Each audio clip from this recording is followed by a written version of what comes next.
আসসালামু আলাইকুম। শীত শেষ হওয়ার পরই আমাদের ফসল ওঠানোর মূল কাজটি শুরু হয়। এখন চৈত্র মাস, প্রচণ্ড গরম। এই গরমের মধ্যেই আমাদেরকে কাজ করতে হবে এবং আমাদের ফসলগুলিকে সুন্দরভাবে বাড়িতে উঠিয়ে নিয়ে আসতে হবে। গত ৩ মাস আগে যেসব ফসলগুলি আমরা জমিতে বুনেছিলাম বা জমিতে লাগিয়েছিলাম, সেই ফসলগুলি এখন একে একে আমরা বাড়িতে উঠানো শুরু করেছি। তারই ধারাবাহিকতায় আজকে আমরা মুসুরি উঠাতে এসেছি। এই মুসুরিটা মূলত আপনারা যে মুসুরির ডাল খান, ওই মুসুরি। এই মুসুরি যখন আমরা বুনেছিলাম তখন থেকে নিয়ে এখন পাকা পর্যন্ত আপনাদেরকে আমি দেখিয়েছিলাম। আজকে আমরা ইনশাআল্লাহ এই পাকা থেকে শুরু করে ডাল তৈরি করা পর্যন্ত আপনাদেরকে দেখানোর চেষ্টা করব। প্রচন্ড রোদ, এর সাথে ভ্যাপসা গরম, এর মধ্যেই আমাদেরকে কাজ করতে হবে। অর্থাৎ এই মুসুরিগুলিকে এখান থেকে উঠাতে হবে এবং উঠিয়ে তারপর এগুলিকে আমাদেরকে বাড়ি নিয়ে যেতে হবে। এরপর যে প্রসেস সেটা হচ্ছে যে মারাই কলে এগুলিকে মারাই করতে হবে। প্রচণ্ড গরমের কারণে এগুলিকে মাথায় করে তারপর আমাদের যে জায়গাটা রয়েছে যেখানে আমরা এগুলিকে রাখবো সেই পর্যন্ত নিয়ে যাওয়া আমাদের জন্য অনেক কষ্টসাধ্য ব্যাপার, যে কারণে এই ভ্যানটাকেই আমরা একেবারে জমির মাঝখানে নিয়ে এসেছি। এরপর মুসুরি সহ মুসুরির গাছগুলিকে সুন্দর করে ভ্যানের মধ্যে সাজিয়ে আমরা এগুলিকে নিয়ে যাচ্ছিলাম আমরা যেখানে এগুলিকে মারাই করব। এই জমির সব মুসুরিগুলিকে এক জায়গায় নিয়ে আসার পর আমাদেরকে এখন অপেক্ষা করতে হবে মারাই কলার জন্য, যে মারাই কলটা দিয়ে আমরা এই মুসুরিগুলিকে আলাদা করব।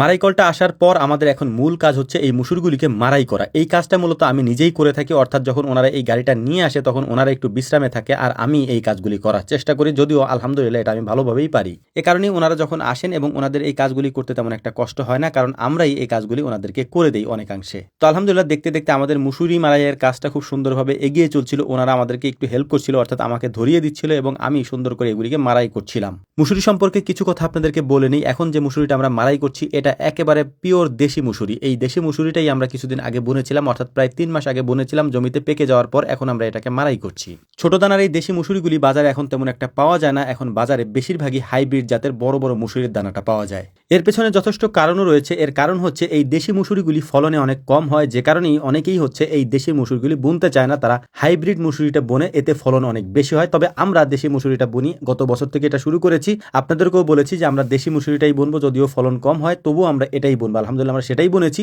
ফলন যদিও কম হয়েছে তারপরেও আমরা দেশিটা বুনতে পেরেছি, এতেই আমরা সন্তুষ্ট।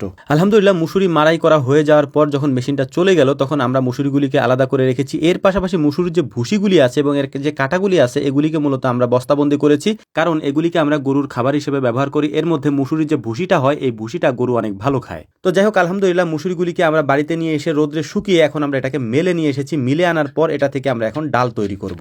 খুবই গুরুত্বপূর্ণ একটা কথা এখানে আপনাদেরকে বলে দেই, এই খাঁটি দেশি ডালটা আমরা অনলাইনে বিক্রি করে থাকি। যদি আপনাদের প্রয়োজন হয় তাহলে কমেন্ট বক্সে আমাদের নাম্বার দেওয়া রয়েছে এবং যোগাযোগের সমস্ত মাধ্যমগুলি দেওয়া রয়েছে। চাইলে আপনি আমাদের এই ভিডিওর কমেন্ট বক্স থেকে নাম্বারগুলি নিয়ে আমাদের সাথে যোগাযোগ করে এগুলি সংগ্রহ করতে পারবেন ইনশাআল্লাহ। তো যাই হোক, যে কাজগুলি আমাকে করতে দেখছেন এই কাজগুলি অনেক কষ্টের এবং অনেক পরিশ্রমের। এটা আপনারা অনেকেই জানেন বা যারা আগে পরে করেছেন তারাও জানেন। তবে এই কাজগুলি যদি আমি পারি তাহলে আপনিও পারবেন ইনশাআল্লাহ, আপনিও করতে পারবেন। কারণ এইগুলি আমি খুব ভালো করেই বুঝি। আমি যে অলস মানুষ ছিলাম তার থেকে এই পর্যন্ত আসা এবং এরভাবে পরিশ্রম করাটা আমার নিজের কাছেই অবাক লাগে মাঝে মাঝে। তো যাই হোক, আমার জন্য দোয়া করবেন। আসসালামু আলাইকুম রহমতুল্লাহ।